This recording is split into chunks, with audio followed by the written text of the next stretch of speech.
যুক্তরাষ্ট্রের ৪৭তম প্রেসিডেন্ট হিসেবে আগামী ২০ জানুয়ারি শপথ নিতে যাচ্ছেন ডোনাল্ড ট্রাম্প। হোয়াইট হাউসে ডোনাল্ড ট্রাম্পের অভিষেককে ঘিরে কড়া নিরাপত্তার চাদরে ঢেকে গেছে যুক্তরাষ্ট্রের রাজধানী ওয়াশিংটন ডিসি। সমবেত হাজারো সমর্থকদের তল্লাশি করার জন্য আইনশৃঙ্খলা রক্ষাকারী বাহিনীর ২৫,০০০-এর বেশি সদস্য মোতায়েন করা হয়েছে।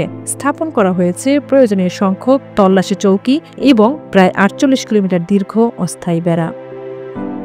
বার্তা সংস্থা রয়টার্স জানিয়েছে, আগামী সোমবার ইউএস ক্যাপিটলের সিঁড়িতে শপথ গ্রহণের পর হোয়াইট হাউস পর্যন্ত কুচকাওয়াজের মধ্য দিয়ে ট্রাম্পের অভিষেকের আনুষ্ঠানিকতা শেষ হবে।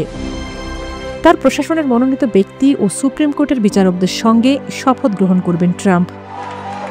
বলা হচ্ছে, অন্য সময়গুলোর চেয়ে এবারের শপথ অনুষ্ঠান ভিন্ন হতে যাচ্ছে। অর্থাৎ অভিষেক অনুষ্ঠানকে সামনে রেখে নিরাপত্তা নিশ্চিত করতে যাওয়ার পিছনে আরেকটি কারণ হলো গত কয়েক মাসে যুক্তরাষ্ট্রে ঘটে যাওয়া ভয়ঙ্কর কিছু বিচ্ছিন্ন হামলা, যা এককভাবে কোনো ব্যক্তি পরিচালনা করেছেন।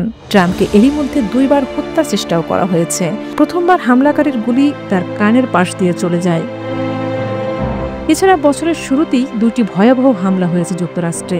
নিউ অর্লিন্সে এক সাবেক মার্কিন সেনা ট্রাক নিয়ে নববর্ষ উদযাপনকারীদের ভিড়ে ঢুকে পড়লে ১৪ জন নিহত এবং বহু লোক আহত হন।